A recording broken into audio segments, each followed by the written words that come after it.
Hi hello అందరికీ నమస్కారం. Welcome to our channel. నేను ఆదిత్య.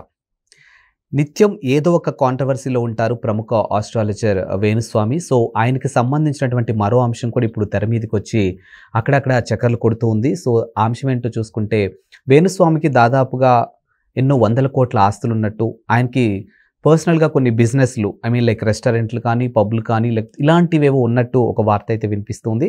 సో మరి ఈ అంశం గురించి మాట్లాడడానికి ప్రస్తుతానికి మనతో పాటు స్టూడియోలో ఉన్నారు ప్రముఖ సినీ క్రిటిక్ దాసరి విజ్ఞాన్ గారు. సో సార్ని అడిగి తెలుసుకుందాం.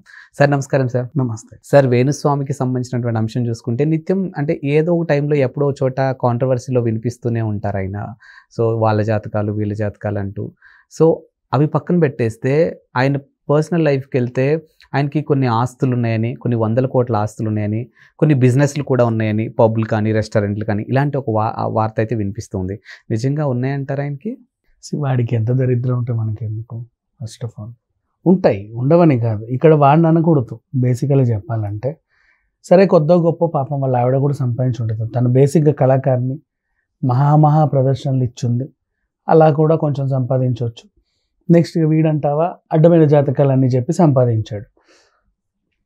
ఇప్పుడు నేను అడిగితే వేణుస్వామి దగ్గర ఆస్తుందంటే వాడు గర్వపడ్డం కాదు, వాడి దగ్గరికి వెళ్ళే వాళ్ళు సిగ్గుపడాలి.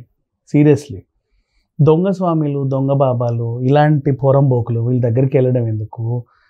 నీ అందమైన చేతులు వాడి ముందు చూపించడం ఎందుకు? వాడు ఆ చేయి చూసిన తర్వాత నేను చిల్లర అడగడం ఎందుకు? అపాయింట్మెంట్కి 10,000. అప్పుడెప్పుడో ఏదో వైరల్ అయింది. ఎవరో పాపం ఫోన్ చేస్తే, పాపం ఏంట్లో వాళ్ళ వాళ్ళని పాపం అనకూడదు, వీళ్ళ దగ్గరికి వెళ్ళాలంటే అసలు వాళ్ళని అనాలి. ఫోన్ చేస్తే అపాయింట్మెంట్ 10,000 ఇస్తే అపాయింట్మెంట్ కుదురుస్తుందండి అని చెప్పిందంటే ఎవరో రిసెప్షనిస్ట్. మరి ఆ మహానుభావులు ఎందుకు ఇలా చెప్పిందో. ఇచ్చేవాళ్ళు ఉన్నారు కాబట్టి వీడు తీసుకుంటున్నాడు, ఇచ్చేవాళ్ళు లేకపోతే వీడు తీసుకోడు. ఒళ్ళొంచి సంపాదించుకోవచ్చు, పర్లేదు. ఇప్పుడు వీడికి కావాలంటే ఓ వైన్ షాప్ ఒకటి ఉందండి, అది బాగా మెయింటైన్ చేసుకోవచ్చు, తప్పలేదు.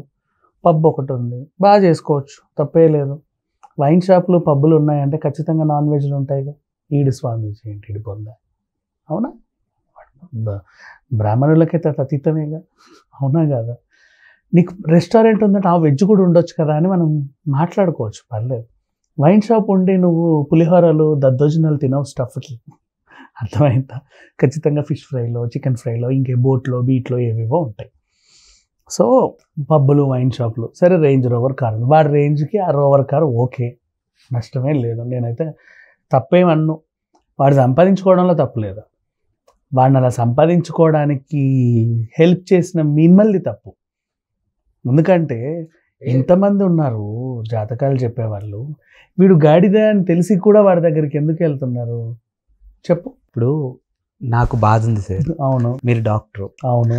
సో ఇప్పుడు నాకు తలనొప్పి వచ్చినా, దగ్గు వచ్చినా, ఏదొచ్చినా నేను ఒక కెమెరామ్యాన్ దగ్గరకో, ఒక ఎడిటర్ దగ్గరకో వెళ్ళను కదా, డాక్టర్ దగ్గరికి వెళ్ళాలి 100%. ఎగ్జాక్ట్లీ. సో చాలామంది ఏంటంటే మన టైం బాగాలేక ఇలా అవుతుందేమో, మనకి ఏమైనా దోషాలు ఉన్నాయేమో, ఇలాంటి ఒక అంశం మీద బాధపడుతూ ఉంటారు కదా.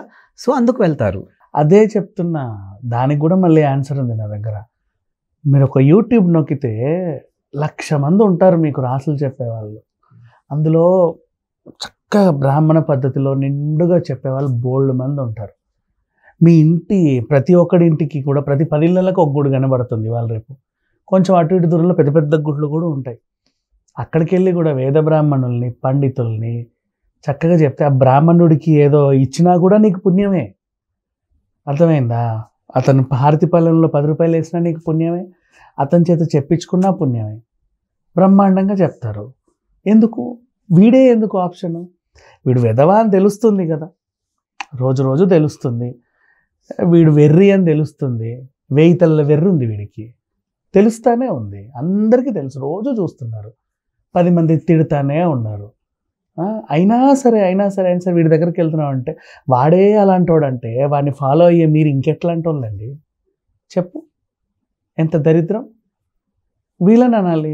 వేణుస్వామిని అనడం ఎందుకు? వాడు సంపాదించుకున్నాడు, ఆడో పోరంబోకు హ్యాపీగా సంపాదించుకున్నాడు, మాయ చేసో మంత్రం వేసో సంపాదించుకున్నాడు.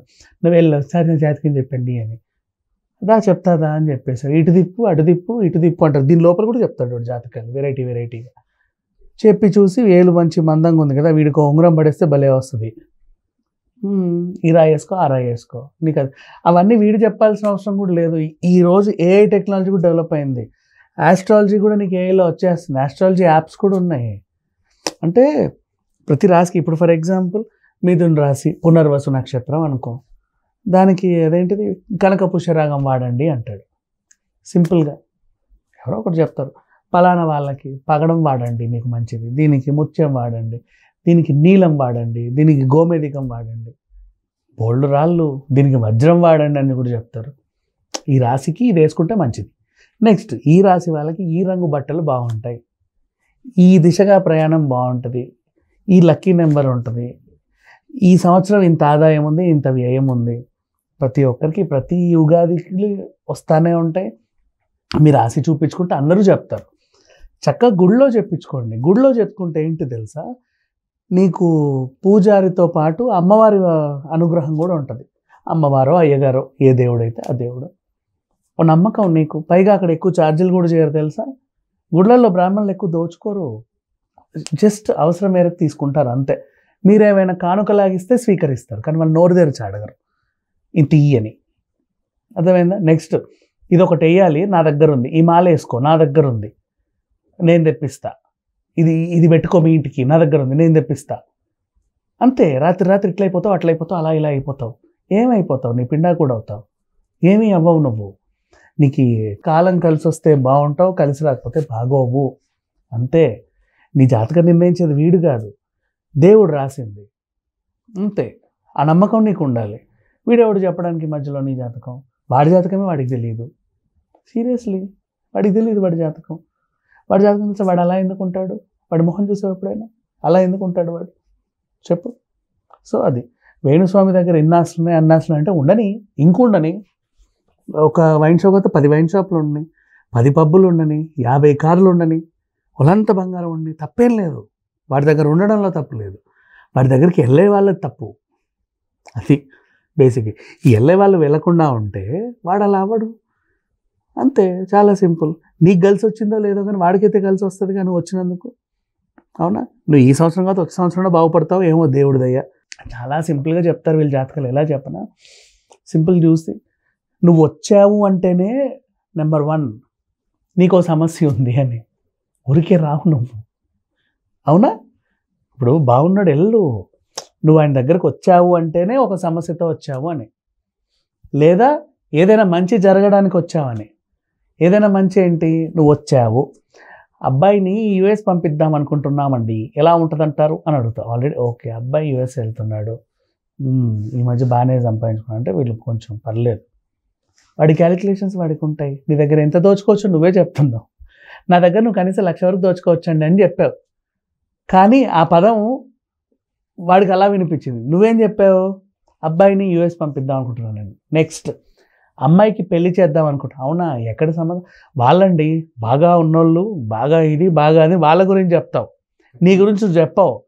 అంత బాగా ఉన్నోళ్ళు నీ అమ్మాయిని చేసుకుంటున్నారంటేనే అర్థమైపోయింది నువ్వు కూడా ఉన్నోడివి అని. వీళ్ళ క్యాలిక్యులేషన్స్ ఇలా ఉంటాయి. నీకు అర్థమైందా? పలానా వాళ్ళు అబ్బాయి డాక్టర్ అండి, బాగా యుఎస్లో ఉంటాడు, వాళ్ళకి 10 ఎకరాలు అది ఉంది, 20 ఎకరాలు ఇది ఉంది, అన్ని ఇల్లున్నాయి, వాళ్ళకి అన్ని ఉండగా నిన్ను చేసుకుంటున్నాడు అంటే ఎక్కడ దొరికింది సంబంధం అని కూడా అడుగుతారు. మ్యాట్రిమోనీలోనే అండి, లేదా తెలిసిన వాళ్ళు చెప్పారండి, లేదా పెళ్ళిళ్ళ పేరే చెప్పాడండి. ఓకే. మ్యాట్రిమోనీలో వాడికి 100 కోరికలు ఉంటాయి. వాడు 100 కోరికల్ని నువ్వు మ్యాచ్ చేసావు అంటే నీ దగ్గర ఇంకేదో ఉందనే కదా. అవునా? దాన్ని వీడు దోచుకుంటాడు. వీళ్ళకి అర్థం కావట్లా. వీళ్ళంతటా వీళ్ళే వెళ్ళి వాళ్ళ సమస్యలు చెప్పి వాడిని పోషించి వస్తున్నారు. వాడు కూడా పుష్టిగా తయారవుతున్నాడు, విగ్రహ పుష్టి నైవేద్యం నష్టిలాగా. ఏమీ ఉండదు. మళ్ళీ బుర్ర తీస్తే ఏదో ఒకటి చెప్పేస్తాడు. నీకు అదృష్టం, నీకు మంచి జరిగింది. ఇప్పుడు నువ్వు ఈ క్యాలిక్యులేషన్ చూడు. అబ్బాయి సాఫ్ట్వేర్ ఉద్యోగం, అమెరికాలో జాబు, మంచి కంపెనీ అండి, నెలకి మంచి జీతం అండి. ఎవరెవరు ఉన్నారు? అమ్మా నాన్నలు ఎక్కడ ఉంటారు? అయితే అక్కడే ఉంటారు, లేదా ఇంకెక్కడో ఉంటారు. అమ్మ నాన్న ఆడపడుచులు ఉన్నారా? ఉన్నారండి, ఒక ఆడపడుచు. వీడు సింపుల్గా ఏం చెప్తాడంటే, అత్త ఆడపడుచు నుంచి చిన్న ప్రాబ్లం ఏమైనా ఉంటే ఉండొచ్చండి, కానీ బాగానే ఉంది ఓవరాల్గా అంటాడు. సంవత్సరం తర్వాత వీడు మళ్ళీ వస్తాడు, మీరు చెప్పింది నిజమేంది, మొన్న అత్త ఒకసారి ఏయ్ అనిందండి, ఆడపడుచు కూడా ఇట్లా చూసుకుంటే మొహం తిప్పుకొని వెళ్ళిందండి అని చెప్తాడు వీడు. మా అమ్మాయి ఫోన్ చేసి చెప్పింది, మీరు చెప్పినట్టే జరిగిందండి అంటే. నార్మల్ క్యాలిక్యులేషన్స్ యార్, అది పెద్ద విషయం కాదు. వాళ్ళు భయంకరంగా చెప్తారు దాన్నే. అది నమ్మేసి ఏదో వీడు చెప్పింది జరిగిందని చెప్పి మళ్ళీ వాడి దగ్గరికి వెళ్ళి సొల్లుగారుస్తారు. నువ్వు నీ ఫస్ట్ రాగా నీ ఫైనాన్షియల్ స్టేటస్టే వాళ్ళు చూసేది. నీ దగ్గర ఎంతవరకు దోచుకోవచ్చో చూసుకుంటారు, మళ్ళీ మళ్ళీ మళ్ళీ రప్పిస్తారు. ఓసారి మీరు అదేంటిది పెళ్ళైన తర్వాత ఆషాఢ మాసంలో ఒకసారి రండి, అమ్మాయిని తీసుకురండి కుదిరితే అంటాడు. అమ్మాయి వచ్చినప్పుడు వస్తారు, అమ్మాయిని అడుగుతారు ఏమన్నా బాగుందా కాపురం అంటే 1-2 సార్లు ఆడపడుచు ఇలా చేసి ఆ నెక్లెస్ విషయంలో చిన్న గొడవ అయిందని ఏదో చెప్తుంది. నేను చెప్పానా మీకంటే ముందే మీ నాన్నకి చెప్పానండి, నేను పెళ్ళికి ముందే మీ నాన్న వచ్చాడు, చెప్పాను. Motivation, see the motivation. అంటే అబ్బా పెళ్ళికి ముందే వీడు నా గురించి చెప్పాడు, అదే జరిగిందని వీళ్ళు అనుకోవాలి, అవునవును ఈయన చెప్పినట్టే జరిగిందని వీళ్ళు అనుకోవాలి. అక్కడ ఏమీ జరగలా, మళ్ళీ ఇలా అయిద్దని ముందే మీ నాన్నగారికి చెప్పానమ్మా అని వాళ్ళ ముందే అంటాడు. మ్యానిపులేషన్. వాడు అవును చెప్పే ఉండొచ్చులే అనుకుంటాడు. అంత ఇదిగా చెప్తుంటే కాన్ఫిడెంట్గా, ద కాన్ఫిడెన్స్ ఆ లెవెల్లో చెప్తారు అంతే. ఓకే. ఈ గాడిదల్ని ఎవడు నమ్మకండి, పోకండి. ఎన్నిసార్లు పైగా ఎవరినన్నా నమ్మండి, వేణుస్వామి దగ్గరికి పోకండి. నేను బహిరంగంగా చెప్తున్నా. వాడి దగ్గరికి వెళ్తే నీకు లేని శని అంటుకుంటుంది తప్పితే ఇంకేమీ ఉండదు. లేదా వాడికి ఏమన్నా శని దోషాలు ఉంటే వాళ్ళకి ఏమన్నా చెప్పుండొచ్చు, 50 మందిని బకరాలు చేయరా నీ శని బొద్దని ఉండొచ్చు, అందులో నువ్వు ఒకటివి. వాడి శని తగిలించుకొని వస్తున్నావు నువ్వు వెనక్కి. వద్దు, వెళ్ళకండి. Thank you sir.